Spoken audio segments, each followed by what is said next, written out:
আসসালামু আলাইকুম ওরহমতুল্লাহি বারাকাতুহ। সুপ্রিয় শিক্ষার্থী, তোমরা সবাই কেমন আছো? আশা করি ভালো আছো। আলহামদুলিল্লাহ, আমিও অনেক ভালো আছি। তো ধারাবাহিক ক্লাসের লেকচার 6-এ তোমাদের সবাইকে স্বাগতম। লেকচার 6-এ থাকছে সংখ্যা পদ্ধতির রূপান্তরের ডেসিমেল থেকে অক্টালে রূপান্তর, অর্থাৎ ডেসিমেল থেকে কিভাবে অক্টালে রূপান্তর করা যায় এটা আমরা আজকে দেখব।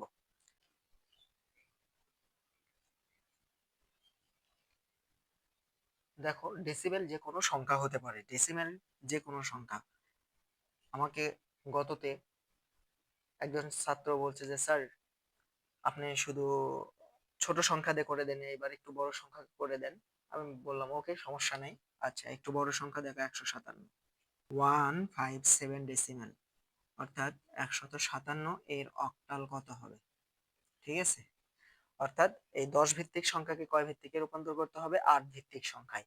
তো 8 ভিত্তিক সংখ্যায় রূপান্তর করার নিয়ম কি আমরা গত ক্লাসে বলে দিছি। অর্থাৎ এখানে কি আছে বলতো? ভিত্তি 8। এই 8 ভিত্তি দ্বারা এই 157 সংখ্যাটাকে আমরা ভাগ করব, অর্থাৎ ভাগ প্রক্রিয়ার সাহায্যে।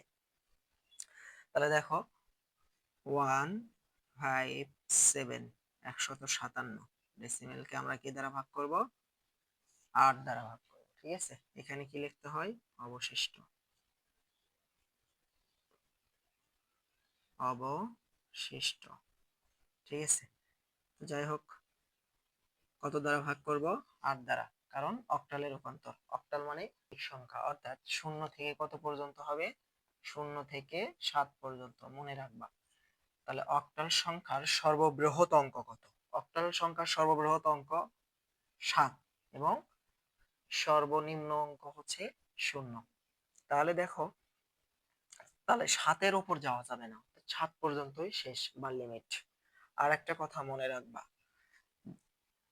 8 দ্বারা আমরা কি আগে ছোট সংখ্যায় তুলনা করবো, অর্থাৎ 15-র মধ্যে তুলনা করব। তাহলে 8 দোকানো 16 বেশি হওয়া যায়, মানে বেশি সংখ্যা নেওয়া যাবে না। 8 একে 8। ঠিক আছে, কত পাচ্ছি দেখো? 9, 10, 11, 12, 13, 14, 15। তার মানে আমাদের বাস্তি পড়ছে 7। আর দেখো, তাহলে হলো কত? 77। 7-এর বাম পাশে দিলে কত হয়? 77। এখানে 7 আছে আর ক্যারি থাকে 7, তাহলে 77। আমরা জানি 8 নং 72। কত হয়? 8 নং 72। তাহলে দেখো, 8 নং 72। স্যার এখানে আছে কত? 77। 72 বাদ দাও, তার মানে 5। এই অবশিষ্ট 5 আমাদের। ঠিক আছে, অবশিষ্ট কত থাকলো স্যার? 5। আবার আমরা 8 দ্বারা ভাগ করব। 8 19-এর মধ্যে কতবার যায়? 8 দোকানে 16। 16, 17, 18, 19, অর্থাৎ 3 থাকে অবশিষ্ট। দেখো, আমি কি বলছিলাম? ভাগ করতেই থাকবো কতক্ষণ পর্যন্ত? যতক্ষণ পর্যন্ত শূন্য না আসবে। এবার দেখো, শূন্য আসছে। এখানে আমি বাম পাশে যা থাকবে ডান পাশে সেটাই তুলে দিলাম, জাস্ট ওয়াও। এবার কিন্তু বাইনারিতে আমরা যেটা লিখতাম একই প্রক্রিয়ায়, কিন্তু এখানে শুধু চেঞ্জ হবে। এল এস ডি লিখতে হবে। বি এর কাছে কি লিখতে হবে? ডি। এবং এখানে লিখতে হবে এম এস ডি। পুনরূপ কি? Last significant digit. আর এটা পুনরূপ হচ্ছে মোস্ট সিগনিফিক্যান্ট ডিজিট। ঠিক আছে, last significant digit, most significant digit. এখন প্রশ্ন আসতে পারে যে স্যার, আপনি বাইনারির ক্ষেত্রে এলএসবি লিখলেন এবং এমএসবি লিখলেন, তাহলে অক্টালের ক্ষেত্রে কেন এলএসডি এবং এমএসডি লিখলেন? মনে রাখবা,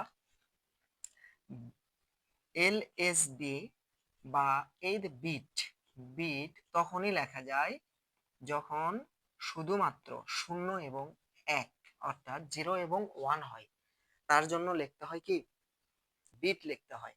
আর 2 প্লাস, অর্থাৎ 2 এর উপর যত সংখ্যাই থাক না কেন, তখন তোমাদেরকে লিখতে হবে এমএসডি অথবা এলএসডি। ডি এর পূর্ণরূপ কি? মনে রাখবা, ডি এ হচ্ছে ডিজিট। ডি মানে কি স্যার? ডিজিট। অর্থাৎ 2 প্লাস যত সংখ্যা থাকে তার জন্য আমরা কি লিখবো? ডিজিট লিখবো। তাহলে দেখো, 2, 3, 5, তার মানে ডিজিট লিখবো। এখন যত সংখ্যাই লেখো, এর কারণে আমরা কি লিখবো? ডিজিট, মনে যেন থাকে। 157 ডেসিমেল ইকুয়ালস টু কত? 235। এটা আমাদের অ্যান্সার। ঠিক আছে, কাঙ্ক্ষিত ফলাফল 2 3 5, 2 3 5 এর MSD মোস্ট সিগনিফিক্যান্ট ডিজিট। আর তীর চিহ্ন দ্বারা বোঝাচ্ছে কি সংখ্যাগুলো নিচে থেকে ওপর দিকে যাবে। নিচে থেকে কোথায় যাবে? ওপর দিকে। আমরা বাইনারিতে যে এটা করছি সেম ওকে দেখাবে। যেমন 255 255 কি করবা? ডেসিমেল আছে, এটার অক্টাল করবা, অর্থাৎ 8 ভিত্তিক সংখ্যায় রূপান্তর করবা। 2 নম্বর নাও। আমি যে সংখ্যায় দেই না কেন সব একই নিয়ম। ঠিক আছে, 365 365 ডেসিমেল, এর অক্টাল কত হয় এটা করবা। তা আজকে এই পর্যন্তই। সবাই ভালো থাকো। ধন্যবাদ জানিয়ে এখানেই শেষ করছি। আসসালামু আলাইকুম ওয়া রাহমাতুল্লাহি ওয়া বারাকাতুহু।